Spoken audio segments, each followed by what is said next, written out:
Phoenix might seem like an odd pairing with Jake, but it tends to be forgotten that the man is Crown Prince Shero's brother.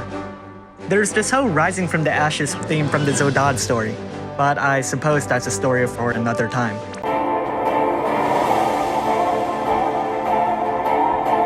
Flame of Rebirth Jake's Trustmaster reward is Phoenix Synergy, a materia that increases attack by 50%, fire resistance by 30%, and recovers the unit's HP every turn.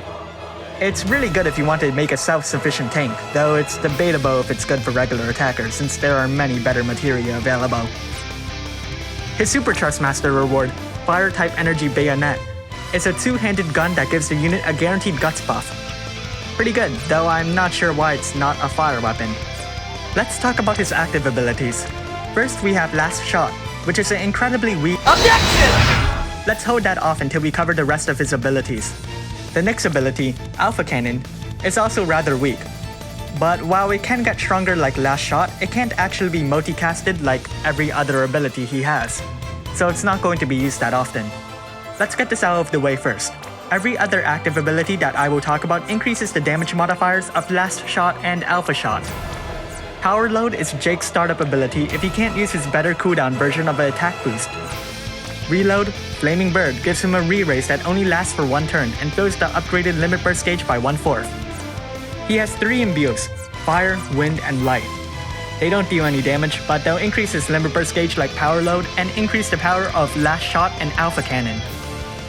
Then he has 3 more non-damaging self buffs, and these ones will give a regular killer that increases his damage against demons, dragons, or reapers, depending on the buff that you select. Let's move on to his cooldown abilities. Firebird Song is his actual startup move that increases his attack by 250%, increases his limit burst gauge, removes any attack breaks, gives him a 5000 HP barrier, and significantly boosts the damage of Last Shot. Firebird's Wings imperils the enemy's fire, wind, and light resistance by 120%, decreases their defense by 70%, increases his limit burst gauge, and significantly boosts the damage of Last Shot. Finally, Indomitable Fortitude fully restores Jake's HP and MP, cures poison, silence, blind, and disease for himself, cures any breaks, and increases the damage of Last Shot.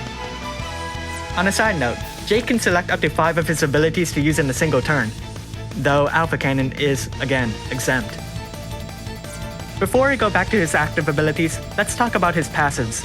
He has Phoenix's ability to automatically cure status ailments with items on hand, which is actually more useful than you might think. Then he has a 150% killer against demons, dragons, and reapers, and once that's combined with his own buffs, that becomes pretty ridiculous. Now let's get back to his first 2 abilities, Last Shot and Alpha Cannon. Both of these moves will receive a boost to their damage modifiers through Jake's other abilities, though you use Last Shot far more often than Alpha Cannon. It's a bit similar to Regina's moveset in a sense, but Regina's damage modifier boost only lasts for 1 turn. All of Jake's buffs will last for 3 turns. Furthermore, Last Shot will increase Jake's limit burst damage by 175% for 2 turns. His limit burst, in turn, deals a ridiculous amount of damage and gives him a re-raise, though it's not like Jake has any self-destructive tendencies in the first place. Well, let's create a rotation for him. Now, Jake's skill rotation is a bit unique. Since he can cast up to 5 abilities, he can stack his damage modifiers on top of each other to raise the power of his attacks. But the end result is actually more simple than you might think. On turn 1, use Firebird Song, Firebird's Wings, select the element, select the killer, and use Last Shot. Oh look, now his limit burst gauge is filled. Use that on turn 2. On turn 3, cast Indomitable Fortitude, and use 3 different abilities to further increase the damage modifier of Last Shot, and then cast Last Shot. Now for turn 4. Shall we use his limit burst? No, because most of his turn 1 buffs have worn off.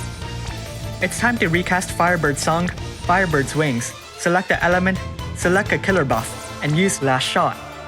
Finally, on turn 5, we can use that incredibly buffed limit burst once more.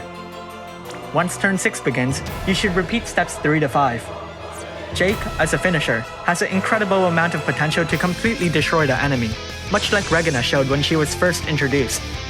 Unfortunately, he doesn't have much in terms of support as you might expect from an Esper like Phoenix, but his automatic item usage actually gives him more capability than you might think.